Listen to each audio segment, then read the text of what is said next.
Hello students, आप सभी का हमारे इस यूट्यूब चैनल में स्वागत है। स्टूडेंट्स, हम ऑर्डिनरी डिफरेंशियल इक्वेशन का पेपर सॉल्व कर रहे थे और क्वेश्चन नंबर हम पहुंच गए 4 बी पे। ठीक है, 4 बी है ना? हाँ, 4 बी पे हम पहुंच चुके हैं। ठीक है, ये हमारे पास क्वेश्चन है जो आपको आपकी स्क्रीन पे शो हो रहा होगा। इसको हमें सॉल्व करना है। ठीक है, ये हमारे पास एक क्वेश्चन को हमने रीराइट कर लिया यहाँ पे। ठीक है, तो ये है X square D square Y upon D X square minus 5x D Y upon D X plus 8y equal to 2x cube. ठीक है स्टूडेंट्स, और स्टूडेंट्स एक क्वेश्चन को सॉल्व करने के कई तरीके हो सकते हैं। मैं इसको जो सॉल्व कर रहा हूँ, मैं इसको लेकर कर रहा हूँ let z equal to log X, या हम कहें x equal to E to the power z। अगर आपने ये कॉन्सेप्ट पढ़ा होगा तो आपको पता होगा ऐसी कंडीशन में X square D square Y over D X square equal to होता है डी माइनस 1। ठीक है, वेयर वाई, क्योंकि वाई लिखा हुआ है, where D equal to D over D Z. ठीक है, and X D Y over D X equal to D Y. ठीक है, तो ये पुट करें यहाँ पे तो ये हो जाएगा हमारे पास डी माइनस 1। ठीक है, माइनस 5 और ये हो जाएगा डी प्लस 8 और ये वाई को हमने सबसे बाहर लिख दिया इक्वल टू 2। अब देखो एक्स की जगह हो जाएगा E to the power 3 Z. ठीक है, अब तो ये हो जाएगा डी स्क्वायर माइनस डी और माइनस डी और ये हो जाएगा बेसिकली माइनस 60। ठीक है, plus 8 Y equal to 2 E to the power 3 Z. ठीक है, तो एक्सेलरेट इक्वेशन अगर देखें पहले तो इसकी एक्सेलरेट इक्वेशन हो जाएगी M square minus 6m plus 8 equal to 0, या हम कहें m minus 4 m minus 2 equal to 0। तो यहाँ से m इक्वल टू हो जाएगा 2 and 4। ठीक है, तो ये हो गया। तो यहाँ से हमारे पास क्या कर सकते हैं, c y equal to c f जो है कॉम्प्लीमेंट्री फंक्शन या कॉम्प्लीमेंट्री सॉल्यूशन हम कहें तो ये हो जाएगा C1 E to the power 2z plus C2 e to the power 4z। ठीक है, but e to the power देखो z इक्वल टू क्या है, लॉग x। ठीक है, तो यहाँ पे पुट करोगे तो ये बेसिकली आ जाएगा C1 E to the power 2 log x, या इसको लिख सकते थे हम, अब अभी तो ये लिख देता हूँ C2 e to the power 4 log x। ठीक है, तो ये हो जाएगा लॉग x स्क्वायर, तो basically C1 x square plus C2 x to the power 4। ठीक है, ये आ गया हमारे पास कॉम्प्लीमेंट्री सॉल्यूशन। ठीक है, नाउ पर्टिकुलर सॉल्यूशन की बात करें हम तो ये हो जाएगा 1 upon f D and Q में जो भी हमारे पास जेड की टर्म में। ठीक है, तो ये हो जाएगा 1 upon D minus 1 sorry D minus 2 and D minus 4। ठीक है, या हम पूरा ही लिख लेते हैं, अभी इसको ऐसे नीड लिखने की है ही नहीं बेसिकली। ठीक है, डी स्क्वायर माइनस 60 प्लस 8। ठीक है, ठीक है, ये इसको D square minus 6d plus 8। ठीक है, एंड क्यू जेड जो है वो क्या था हमारे पास, e to the power 2 E to the power 3 z, 2 E to the power 3 z. अब देखो 2 तो आगे आ जाएगा। ठीक है, कोई दिक्कत नहीं है।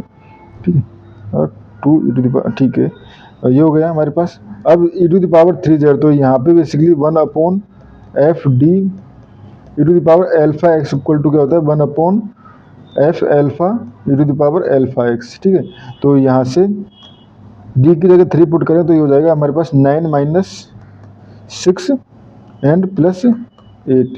ठीक है, तो ये कितना हो जाएगा, ये हो जाएगा हमारे पास 11। ठीक है, तो ये हो जाएगा 2 upon 11 e to the power 3 Z.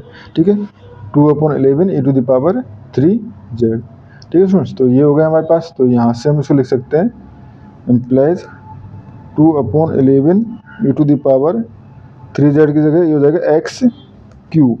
ठीक है, ये हो गया हमारे पास। ठीक है, तो यहाँ से हम कह सकते हैं so y equal to C1 x square plus C2 x4 plus 2 upon 11 x cube. ठीक है स्टूडेंट्स, ये हमारे पास इसका फाइनल सॉल्यूशन हो गया। और गिवन है y2 equal to 0 and y'2 equal to 8। तो y2 गिवन क्या है, y2 equal to 0 and y'2 equal to 8। ठीक है, ये दो कंडीशन गिवन है। तो पहले y एट 2 अगर हम 0 पुट करें तो ये क्या हो जाएगा हमारे पास, ये हो जाएगा c1x²। ठीक है, सो 2 पुट कर रहे हैं तो 4c1 प्लस ये हो जाएगा 16c2 प्लस 2/11 और ये हो जाएगा x³ की जगह ये हो जाएगा 8। ठीक है, तो बेसिकली 16/11 हो जाएगा, 16/11 इक्वल टू 0। ठीक है, एंड y'(c2), तो y'(c2) इक्वल टू ये हो जाएगा हमारे पास 2c1x प्लस 4c2x³ प्लस 2 हो जाएगा 6/11 x²। ठीक है, और ये y'(8) अगर 2 देखें, ठीक है, ये तो x था, ये हो जाएगा हमारे पास 4c1 प्लस ये हो जाएगा हमारे पास 4 × 8, तो 4 × 8 कितना हो जाएगा, 4 × 8 32c2 प्लस ये हो जाएगा 6 × 4। ठीक है, तो 6 × 4 बेसिकली हो जाएगा हमारे पास कितना, 24/11 इक्वल टू 8। ठीक है, इक्वल टू 8 था ना यहाँ पे, तो यहाँ पे 8 माइनस अगर 24/11 किया जाए तो कितना हो जाएगा, 88 माइनस 24 यानी 88 माइनस 24, तो ये आ जाएगा आपके पास 464/11। ठीक है, तो यहाँ से आ गया हमारे पास 4c1 plus 16c2 equal to, ठीक है, ये आ गया था हमारे पास 16/11 माइनस का। ठीक है, एंड यहाँ से 4c1 प्लस ये हो जाएगा हमारे पास 32c2 इक्वल टू हो जाएगा हमारे पास 64/11। ठीक है, तो माइनस कर दें, ठीक है, ये हो जाएगा, माइनस कर दें तो माइनस माइनस और ये माइनस, ठीक है, ये तो कट जाएगा। ठीक है, ये हो जाएगा माइनस 16c2 इक्वल टू, ठीक है, ये दोनों ऐड हो जाएंगे 64 एंड 16, तो ये हो जाएगा हमारे पास 64, क्योंकि ये माइनस हुआ है ना, माइनस का 64 प्लस 16/11। ठीक है, and c2 equal to, basically ये माइनस है तो माइनस माइनस कट जाएगा, एंड ये हो जाएगा हमारे पास 5, बेसिकली 16 से डिवाइड करेंगे तो 5/11। c2 इक्वल टू आ गया 5/11। ठीक है, अब ये वैल्यू अगर मैं इक्वेशन किसी एक इक्वेशन में पुट कर दूँ तो उस कंडीशन में ये क्या हो जाएगा, c1 निकालना है मुझे। ठीक है, तो यहाँ से हो जाएगा हमारे पास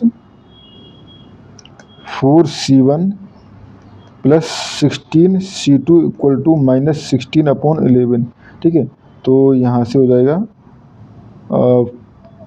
4c1 इक्वल टू माइनस 16, ठीक है, माइनस 16 × 5/11।